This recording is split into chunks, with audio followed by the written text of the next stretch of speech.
सीढ़ियों से उतरने लगा तो फिर मेरा अचानक पैर नीचे चला लगा, मुझे कुछ पता नहीं चला। ट्रेन की जो हवा होती है ना, वो अंदर की साइड खींचती है, बाहर की साइड नहीं दिखेती। वो मेरे पैर तो थोड़े कटे हुए थे। वो पता नहीं इन्फेक्शन के कारण 1.5 घंटे मैं वहाँ पे पड़ा रहा, किसी ने उठाया नहीं मुझे।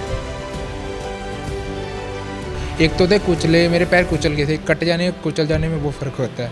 अगर कट जाते फिर पैर तो सही हो जाने थे, वो कुचल चुके थे, उसके कारण जुड़ नहीं पाए पैर। जब मैं व्हीलचेयर पे था, मैं इवन कि घूमने जाता था ना, मम्मा भी मेरे लेके जाते थे। उनको बोलते थे, मम्मा मुझे नहीं बताते थे कि ऐसे बोल रहे हैं। बाद में भी बताना स्टार्ट किया। पहले तो ये था, इसको कभी कुछ दे मार दो, इसको कुछ खिला दो, ऐसा नहीं रहेगा, इसको बेड से हो जाएगा, बेड पे बैठा बैठा। एक हमेशा पॉजिटिव थिंकिंग होनी चाहिए हर एक बात में। अगर हमारे साथ बुरा भी हो रहा है ना, कोई बात नहीं, अच्छे के लिए हुआ, अच्छे के लिए हुआ, कोई बात नहीं, देख लेंगे आगे जाके। जो हो गया पीछे भूल के आगे बढ़ना सीखो बस। Hello everyone, you are watching true scoop और मैं हूं परिणा। आज मैं एक जिम में आ चुकी हूं, लेकिन नहीं, मैं जिमिंग नहीं करने वाली हूं। आज मैं आपको एक ऐसे इंसान से मिलवाने वाली हूं जिन्होंने अपनी एक ट्रेन एक्सीडेंट में उनकी लेग्स चली गई थी, लेकिन उन्होंने हार नहीं मानी और आज वो एक जैवलिन थ्रो चैम्पियन हैं। जी हाँ, आइए आपको भी मिलवाते हैं। उनका नाम है आकाश मेहरा और वो सिर्फ 21 साल के हैं। Hi Akash. Hello, thank you. कैसे हैं आप? बढ़िया हूँ मैं, एकदम बढ़िया। मतलब आप देख सकते हैं कि हम लोग सुबह उठने में आलस दिखाते हैं, लेकिन वो आकाश जो हैं वो इस समय भी जिमिंग कर रहे हैं और वो किसी भी चीज़ को ना नहीं करते हैं, हर चीज़ को बहुत अपने बुलंद हौसलों के साथ करते हैं। और आपके सामने खड़े हैं वो, और फिर भी हम लोग बहाने बनाते हैं आकाश, कि आज मेरे को फीवर है, मुझे जिमिंग नहीं करनी है, मुझे साइकिलिंग नहीं करनी, लेकिन आप हम सबके लिए एक बहुत बड़ी इंस्पिरेशन हो। मैं तो हमें भी मन करता है, पर हमारे टारगेट्स ऐसे हैं जो अचीव करने हैं। मैं वही सोचता हूँ हमेशा, सोते टाइम में मुझे यही लगता है मेरा टारगेट वही है, मुझे वो हासिल करना है, उसके अलावा मैं कोई भी कुछ सोचता। ओके, तो आकाश, सबसे पहले मैं चाहती हूँ कि आप हमारे व्यूअर्स को बताएं कि ये जो ट्रेन एक्सीडेंट हुआ था ये कौन से साल में हुआ था, आप कितने साल के थे और ये कैसे हुआ? मैं एक्चुअली 2009 से मेरा ब्रदर गेम स्टार्ट किया, उन्होंने वो हॉकी प्लेयर था, तो उनको देखते देखते मेरे मम्मा ने मुझे भी गेम में डाल दिया। तो स्टार्टिंग में उनको देख के फिर मैंने भी अपनी गेम स्टार्ट कर ली थी। वो भी हॉस्टल चले गए, फिर मैं 2010 में मैं भी हॉस्टल चला गया, उनको फिर मुझे भी डाल दिया हॉस्टल में मम्मा ने। तो एक्चुअली स्टार्टिंग मेरी तरखानबाद से हुई थी, मोगा में जिला में पड़ता है तरखानबाद, वहाँ से मैंने स्टार्टिंग की थी। परमजीत हॉकी अकेडमी है उनका नाम, वहाँ से स्टार्ट की मैंने अपनी गेम। तो फिर एक्चुअली 2011 में मैंने दोराहा में चला गया था हॉकी अकेडमी में, मेहता गुरुकुल में। उधर से जाते फिर मैंने झारखंड अकेडमी में चला गया, माता साइको झारखंड अकेडमी, ये लुधियाना में पड़ती है। वहाँ मेरा ब्रदर भी है और मैं भी इकट्ठे साथ में हो गए थे हम। तो एक्चुअली 2012 की बात है, तो 23 अक्टूबर की 24 अक्टूबर को मेरा बर्थडे था। तो उस टाइम मैं 13 साल की उम्र होगी मेरी। तो उस टाइम मेरे बर्थडे का क्रेज़ था थोड़ा सा, ये भी था। और मैंने डेट ऑफ बर्थ सर्टिफिकेट लेने आना था, स्टेट खेलने जानी थी। उस टाइम वो होता था, प्रूफ चाहिए होता था कोई स्टेट खेलने के लिए, डेट ऑफ बर्थ सर्टिफिकेट। तो मैं घर लेने के लिए आ रहा था डेट ऑफ बर्थ सर्टिफिकेट। तो फिर आने के चक्कर में फिर वहाँ से निकले हम, जब लुधियाना ट्रेन में बैठा मैं, तो निकलते फिर हमने जहाँ जलंधर कैंट में आके रुकी ट्रेन। मैंने 1-2 जनों को पूछा कि ये जलंधर सिटी जाएगी, वो कहते जाएगी। फिर मैंने कहा चढ़ जाते हैं, कैंट की उतरना, जलंधर सिटी उतर जाएंगे। फिर अचानक ना जम्मू तवी की ओर से ट्रेन मुड़ गई, वहाँ से कैंट से। मैं थोड़ा घबरा गया, वो भी घबरा गया। फिर मैंने बोला कोई बात नहीं, अगले स्टेशन में उतर जाएंगे, टेंशन मत ले। उसके दिमाग में पता नहीं क्या है, उसने जंप कर दी ट्रेन से। वो मेरे से छोटा था, मेरे डर लग गया, मैंने कहा कोई गुम ना हो जाए। मैं उसको देखने के चक्कर में उतरने लगा, पैर सीढ़ियों से उतरने लगा, तो फिर मेरा अचानक पैर नीचे चला लगा, मुझे कुछ पता नहीं चला। ट्रेन की जो हवा होती है ना, वो अंदर की साइड खींचती है, बाहर की साइड नहीं दिखेती। वो मेरे पैर तो थोड़े कटे हुए थे। वो पता नहीं इन्फेक्शन के कारण 1.5 घंटे मैं वहाँ पे पड़ा रहा, किसी ने उठाया नहीं मुझे, कोई भी नहीं था वहाँ पे, किसी ने मुझे उठाया भी नहीं। कि कोई ऐसा बंदा था जिसने मुझे फ़ोन दिया, मतलब कहता है अपने घर वालों का नंबर डायल करके, मैं अपने घर वालों का नंबर डायल करके दिया। फिर मम्मा ने बात की उनसे, वो बोल रहे हैं ऐसे ऐसी प्रॉब्लम। मम्मा मेरे बोलते हैं उनको हॉस्टल में था वो, तो ऐसे कैसे हो सकता है। फिर उन्होंने, मेरे अंकल जी ने बात की, उन्होंने बताया, फिर एम्बुलेंस भेजी वहाँ पे 1.5 घंटे के बाद। फिर मुझे वहाँ से उठाया। जब मैं एम्बुलेंस से उतरा सिविल हॉस्पिटल में, मेरी एक ही वर्डिंग थी, मैं आगे जाके खेल पाऊँगा या नहीं खेल पाऊँगा हॉकी। मम्मा बोलते खेल पाएगा, टेंशन मतलब मैं तेरे साथ हूँ हमेशा। तो ये चक्कर में ऐसा कुछ हुआ था मेरे साथ। तो क्या 1.5 घंटे जो मतलब आप वहीं पर रेलवे ट्रैक पर रहे, क्या उसकी वजह से ज़्यादा कंडीशन ख़राब हुई? डॉक्टर्स ने कुछ बताया इस बारे में? हाँ, उसके जो ट्रेन की जो पटरी होती है ना, उसका लोहा होता है। ट्रेन के पहिए होते हैं वो लोहे के होते हैं, ट्रेन की पटरी होती है वो भी लोहे की होती है। ट्रेन का लोहा घस के ना, उसका ना इन्फेक्शन बहुत ज़्यादा फैल जाती है, इन्फेक्शन हो जाती है। एक तो थे कुचले, मेरे पैर कुचल गए थे, कट जाने कुचल जाने में वो फ़र्क होता है। अगर कट जाते फिर पैर तो सही हो जाने थे, वो कुचल चुके थे, उसके कारण जुड़ नहीं पाए पैर। मैं आपको बताना चाहती हूँ कि आकाश जो हैं वो हॉकी में भी स्टेट चैम्पियन हैं, इसके अलावा नेशनली वो जैवलिन खेल चुके हैं, राइट? सो बात करें कि उसके बाद क्या हुआ, क्या क्या डिफ़िकल्टीज़ को सामना करना पड़ा आपको, डिफ़िकल्टीज़ का सामना करना पड़ा? इसके बाद जब आपको ये पता चला कि इसके आगे आप हॉकी नहीं खेल पाएंगे, तो वो आई कैन अंडरस्टैंड एक बहुत डिसअपॉइंटमेंट मिली होगी, तो कैसे आपने हैंडल किया उसे? एक्चुअली एक्सीडेंट के बाद तो मुझे कोई जो बच्चा एक तो बचपन से हो जाए उसका हादसा या कुछ बचपन से पोलियो वगैरह, वो तो उसको फील हो जाता है, पर मेरा तो एक्चुअली हाथ कटने के बाद हुआ मेरा बचपन में, इसके लिए तरीके से मैं अपने आप को हैंडल करना बहुत मुश्किल था थोड़ा सा। पर मेरे घर वालों ने, मेरे मम्मा ने, मेरे भाइयों ने, मेरी सिस्टर ने बहुत साथ दिया मेरा उस टाइम, जो मैंने कहा वही किया मेरे लिए उन्होंने। तो आपको आस पड़ोस वाले तो बोलेंगे यार ऐसा हो गया, इसको कुछ खिला दे, मेरे मम्मा को कोई बहुत उन्होंने बोला इसको ऐसा कर दे ऐसा, पर मेरे मम्मा ने किसी बात पे हार नहीं मानी, उन्होंने बोला मेरा बच्चा है, मैं संभाल लूँगी। इवन कि अब मैं घर के सारे काम करता हूँ, एक्टिवा वगैरह चला लेता हूँ, बाइक चला लेता हूँ, जो मम्मा बोलते सामान लेके आता हूँ, हर एक चीज़ करता हूँ। उस टाइम वो भी बात थी, वो कुछ बोलते थे ये कर लो वो कर लो, पर किसी की मैंने कभी बात नहीं सुनी। मेरे मम्मा ने 2014 में 14 की स्टार्टिंग में मैंने पैर लगवा लिए थे अपने, तो मम्मा बोलते तेरी एक्टिवा ले रही थी तुझे टायर लगवा के, तो मैंने बोला एक्टिवा मैं चलाऊंगा बिना टायरों के, साइडों पे हैंडीकैप के लगते हैं ना साइडों में टायर लगवाते हैं, मैंने कहा बिना ऐसे चलाऊंगा मैं, जो मर्जी हो जाए। बस एक मेरा मन में बिना एक्टिवा चलाऊंगा बिना टायरों के। फिर मैंने 2016 में एक्टिवा चलानी स्टार्ट कर ली थी, एक दो बार गिरने से बंदा उठता है, फिर मैंने ऐसे करते अपने आप पे विश्वास बनाया, थोड़ा हो जाएगा सही, कुछ नहीं होता। बी पॉजिटिव रहा हमेशा, कभी गलत नहीं सोचा, ना अपने बारे में सोचा ना किसी के बारे और के बारे में सोचा, हर एक बार। जैसे कि आपने कहा कि सोसाइटी ने बहुत बातें की, और मैं भी ये चीज़ मानती हूँ कि समाज एक बहुत बड़ा रोल प्ले करता है हमारी लाइफ में, तो क्या ऐसा बोला गया आपके बारे में, मतलब जो आप अभी तक मतलब अब आप मतलब सबके सामने खड़े हैं और एक अच्छी पोजीशन पर हैं और बहुत स्ट्रांग भी हैं? 2013 में 14 में जो थी बातें हैं कि जब मैं व्हीलचेयर पे था तब पैर भी नहीं लगवाए थे, थोड़ी सी ऐसी कंडीशन थी घर वालों की जिसकी वजह से पैर नहीं लगवा पा रहे थे। फिर पैर तो उन्होंने इस वजह से लगवा दी कि हेल्प हुई थी, थोड़ी सी मम्मा ने हेल्प की तो पैर लगवा लिए मेरे। जब मैं व्हीलचेयर पे था, मैं इवन कि घूमने जाता था ना, मम्मा भी मेरे लेके जाते थे, उनको बोलते थे मम्मा मुझे नहीं बताते थे कि ऐसे बोल रहे हैं, बाद में अभी बताना स्टार्ट किया क्योंकि अभी सही हो गया हूँ, होश में हूँ थोड़ा तो इसलिए बताना स्टार्ट किया। पहले तो ये था इसको कभी कुछ कोई मार दो, इसको कुछ खिला दो, ये ऐसा नहीं रहेगा, इसको बेड सोल हो जाएगा, बेड पे बैठा 8-9 महीने का बेड पे रहा था, बेड रेस्ट की थी पूरी। मेरी एक टांग के तो 16 ऑपरेट हो चुके हैं, 16 ऑपरेट। जब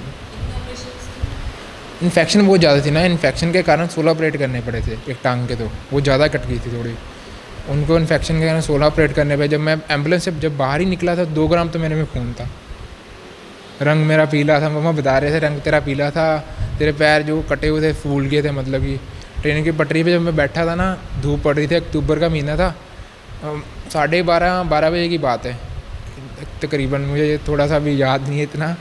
तो जब ट्रेन की पटरी के पत्थर बड़े होते हैं पास में, उसको पैर जलन करते हैं, तो मेरे पैरों में बहुत जलन हो रही थी, मुझे तो कोई उठा भी नहीं रहा था वहाँ से, एम्बुलेंस वाले भी डर रहे थे उठाने को। फिर मुझे बता रहे थे ये चीज़ें हुई थी मेरे साथ उस टाइम। तो जैसे कि आपने कहा कि आर्टिफिशियल लेग बाद में आपने लगाई, राइट? तो बाद में क्यों इतना गैप क्यों आने दिया आपने बीच में? एक्चुअली घर वालों की बहुत ज़्यादा प्रॉब्लम हुई, मेरे पापा मेंटली अपसेट थे, ब्रदर भी मेरे छोटे थे, तो सिस्टर की मैरिज भी करवानी थी, उसी चक्कर में लगते लगते फिर पैरों का नहीं करवा रहे मम्मा, तो फिर किसी ने हेल्प की, मम्मा ने थोड़ी सी अपनी ओर से हेल्प की। मेरे अंकल है BS रंधावा जी, इनकी तरफ से मैं सारा अभी स्टैंड उनकी तरफ से हूँ, अभी वो पूरे हो चुके हुए हैं, एक्सपायर हो चुके हैं, तो मेरे ब्रदर और मेरी फैमिली को हैंडल करने वाले वो ही हैं। तो क्या कोई ऐसा डॉक्टर नहीं था जो आपके ट्रीटमेंट में हेल्प कर सकते हैं? अब मतलब आई शुड से डॉक्टर्स बहुत सोशल वर्क करते हैं, अब क्या उस समय कोई डॉक्टर नहीं था? प्रगट जी उन्होंने थोड़ी सी हेल्प की थी मेरी उस टाइम, जो मेरा जोशी हॉस्पिटल में था उस टाइम में, जब मेरे बेड का जो खर्चा था वो माफ़ करवा दिया था उन्होंने, उनकी ओर से ये हेल्प थी। वो भी स्पोर्ट्समैन है, वो स्पोर्ट्स प्लेयर समझ सकते हैं। लेकिन आर्टिफिशियल लेग लगवाना उसमें देरी हुई, मेरा मेन कंसर्न वो है, क्या उस समय कोई डॉक्टर हेल्प के लिए आगे नहीं आया आपकी? नहीं, उस टाइम कोई हेल्प में नहीं आया, कम से कम जो मैंने अभी भी लगवाई हुई है वो भी स्पॉन्सर हुई थी लास्ट टाइम खेलने के बाद 2017 में मेरी, जब मैं खेल के आया था मैंने ट्रिब्यून अखबार में निकलवाया था कि मेरी हेल्प करनी चाहिए, मेरी लेग्स बहुत ज़्यादा ख़राब हो चुकी उस टाइम, तो उन्होंने SSK हैं, इलेक्ट्रॉनिक वगैरह स्विच वगैरह बनाते हैं कपूरथला में, उनकी फैक्ट्री है। उन्होंने मुझे फ़ोन किया था, कहते किस चीज़ की हेल्प चाहिए मुझे। उन्होंने फिर जो जितना मेरा खर्चा है तकरीबन 6 से 7 लाख रुपए का खर्चा हुआ था, उन्होंने मेरी हेल्प की थी सारी। तो गवर्नमेंट की तरफ से कोई हेल्प तब की गई, क्योंकि आप ऑलरेडी हॉकी में एक स्टेट प्लेयर रह चुके हैं, तो कोई हेल्प नहीं थी सरकार की तरफ से भी? या सरकारी को उस टाइम मदद आई होगी या थोड़ी बहुत ही, इतनी मम्मा मुझे बताते हैं कई बार कहीं से 10,000 आता था ना, 3-4 अखबार में लगा देते थे कि यहाँ से 10, अगर 4 अखबारों में लगा 40,000 हो गया। हमारे जो रिश्तेदार थे वो कोई फैमिली मेम्बर तो नहीं कह सकते, जो आस पड़ोस वाले, वो यही सोचते थे इनके पास पैसा बहुत आ गया, पर ये नहीं सोचते थे कितना खर्चा हो मेरे ऊपर। तकरीबन बहुत ज़्यादा खर्चा हो, दोनों पैर कट गए थे मेरे, पैर भी लगवाए उसके बाद। कम से कम सस्ते मेरे पैर नहीं है, बहुत ज़्यादा महंगे है। इसकी एक चीज़ भी 12-13 हज़ार रुपये की चीज़ है, एक सिलिकॉन लगता है वो 12-13 हज़ार रुपये का सिलिकॉन है। मेरे मम्मा ने बहुत संघर्ष किया मेरे लिए, बहुत ज़्यादा, जिसके कारण मैं खड़ा हूँ भी यहाँ तक। क्या वो वर्किंग है, कोई जॉब कर रहे हैं? अभी तो फ़िलहाल तो पिम्स में जॉब कर रहे हैं, वो भी किसी ने कह के, प्रगट जी सर ने कह के वो जॉब लगवा दी। वो भी प्राइवेट जॉब में है, अभी सरकारी जॉब में नहीं है उनका। तो अब उस समाज का क्या रिएक्शन है जो पहले बोल रहे थे कि आपको जहर दे के मार देना चाहिए? उस टाइम तो वो ये सोचते हैं, अभी वो देखते हैं, अभी मैं घर का सब कुछ काम करता हूँ, मुझे देखते ही नॉर्मली। अभी तो ये बोलते हैं मम्मा को, तेरा काश की इंटरव्यू आई थी, आज वीडियो आई है। तो एक्चुअली लास्ट टाइम मेरा शूट हुआ था दिल्ली में, एंड मोटिवेशन वीडियो बनाई थी, वो टीवी में आई थी लास्ट टाइम जो चल रही थी लॉकडाउन के बीच में, वो या टीवी में आई थी। वो मम्मा को बताते हैं तो आपके बेटे की वीडियो आ रही है टीवी पे, ऐड वगैरह पे। मैं उस टाइम मैं भी खुश हो रहा था, मम्मा भी खुश हो रहे थे। उस टाइम वो बातें थी कि ये बोल रहे थे कि इसको मार दो, ऐसा कर दो। अभी ये बोल रहे हैं, मम्मा को और खुशी हो रही है। ब्रदर मेरे पहले खुश हैं, मतलब कि देखते हैं कि ये अब अपने हैंडल पे खड़ा है, कुछ कर लेगा। तो 13 साल के थे आप जब ये हुआ, उसके बाद स्कूलिंग कंप्लीट हुई? स्कूलिंग कंप्लीट अभी कर रहा हूँ मैं, स्कूलिंग कंप्लीट, क्योंकि मेरे 4-5 साल वेस्ट हो गए थे उसमें, क्योंकि अपने आप को हैंडल करना बहुत मुश्किल था मुझे थोड़ा सा।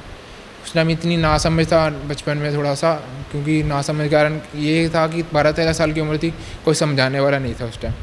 तो अब आप स्कूलिंग कंप्लीट कर रहे हैं, यानी कि आपने 13 साल के बाद कुछ गैप लिया और फिर स्कूलिंग स्टार्ट कर दी।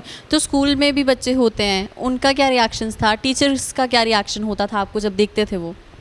स्टूडेंट का ये रिएक्शन होता है, मेरे क्लासमेट कई थे वो बोलते थे, मजाक उठाते थे कई, तो कि सारे नॉर्मल थे, मैं चलता अपने हिसाब से था, जैसे पैर लगवाए थे वो स्टार्टिंग में पैर लगवाए थे, जैसे नॉर्मल बच्चा चलता है ना, चलाना सिखाते हैं, वैसे ही जब पैर लगते हैं ना डुप्लीकेट, वैसे बच्चा चलता है।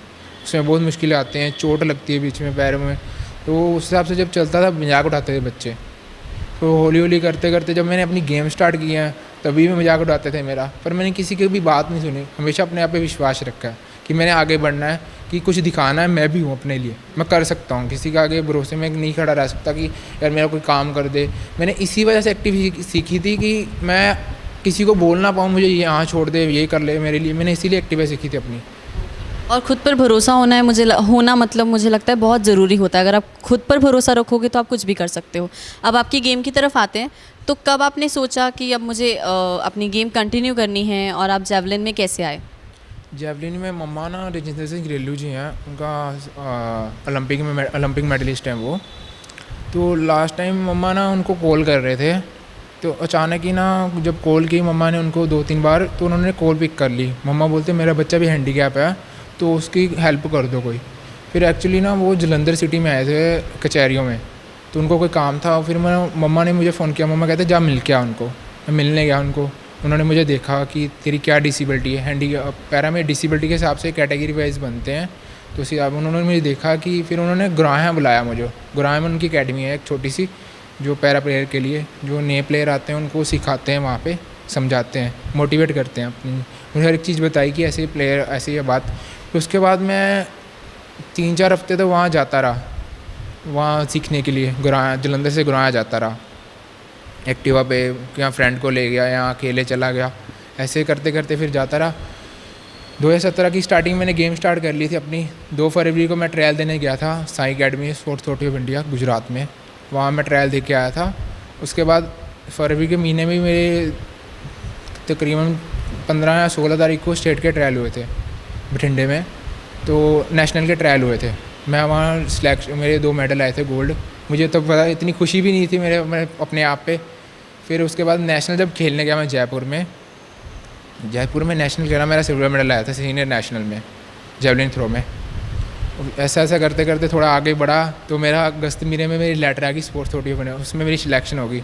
भगवान की ओर से मेरी किस्मत ही अच्छी थी, जो मैं ऐसे ऐसे करने हो गया, मेरा बढ़िया हो गया सर्कल, थोड़ा सा मेरे प्लेटफॉर्म मिल गया जी। अभी इस पे आगे चलना है, काश पीछे मत सोच, जो हो गया, बस आगे बढ़ने की सोच थोड़ा। तो अब नेक्स्ट क्या सोचते हो, गेम को अब कितना आगे लेकर जाना है, क्या फ्यूचर प्लान्स हैं आपके?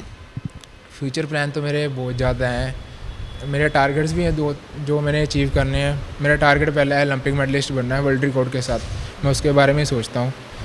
जीवन की मैंने कहा आपको, जब मैंने 2 अगस्त को मैंने हॉस्टल में चला गया, मैं सितंबर में ट्रायल दिए थे अपने एशियन यूथ के, तो वो मैं सिलेक्शन हो गई थी मेरी एशिया यूथ में दुबई के लिए।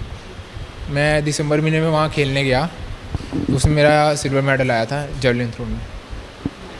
रियली नाइस एंड हम वी विश यू लक, और हम भी आपको राइज करता हुआ देखना चाहते हैं। जाते जाते एक मैसेज जो आप देना चाहें, जितना आपने स्ट्रगल किया है, आई मस्ट से आकाश बहुत स्ट्रॉन्गर पर्सनालिटी बन के सामने बैठे हुए हैं आज हमारे। तो आकाश, क्या मैसेज देना चाहोगे सबको, क्योंकि अक्सर लोग छोटी छोटी बातों पर ट्रिप करते हैं, एक्सक्यूज़ बना लेते हैं, सुसाइडल केसेस बढ़ चुके हैं, और आपने फिर भी अपने चीज़ों को, एलिमेंट को साइड पे करके अपने आप को एक बहुत ही बेहतरीन पर्सनालिटी की तरह आप सामने आए हो। मैं ये कहना चाहूँगा, जो अपनी फैमिली है ना, उनको, जो बच्चा कुछ नहीं कर पा रहा, पहले उसको समझो उसको क्या चाहिए, उसको समझोगे फिर वो बताएगा आपको कि क्या करना है मैंने। बच्चा ये नहीं कि यार वो नहीं कर रहा कुछ भी, उसको समझो पहले क्या करना चाहिए। अगर आप उसको समझोगे नहीं ना, बच्चा कुछ नहीं कर पाएगा। एक हमेशा पॉजिटिव थिंकिंग होनी चाहिए हर एक बात में। अगर हमारे साथ बुरा भी हो रहा है ना, कोई बात नहीं, अच्छे के लिए हो रहा है, अच्छे के लिए हुआ है, कोई बात नहीं, देख लेंगे आगे जाके, जो हो गया पीछे भूल के आगे बढ़ना सीखो, बस मैं यही कहना चाहूँगा आपको। Thank you so much. आज मुझे आकाश से मिलकर बहुत इंस्पिरेशन मिली है। मैं खुश हूँ, लेकिन साथ में मैं बहुत ज़्यादा दुखी हूँ कि हम इस देश में रहते हैं जहाँ पे एक इंसान अगर तड़प रहा हो तो हम उसे उठाते भी नहीं हैं। तो यही रिक्वेस्ट है कि अगर कोई इंसान सही में प्रॉब्लम में है ना, तो आकाश की तरह उसे 1.5 घंटा सिर्फ सफ़र मत करने दीजिएगा, प्लीज़ उसकी मदद कीजिएगा। साथ ही साथ अगर आप देखते हैं कि किसी को बहुत ज़्यादा ज़रूरत है मदद की, तो ज़रूर सामने आइएगा। That's it. बने रहिए ट्रू स्कूप के साथ, और वीडियोज़ के साथ हम फिर हाजिर होंगे।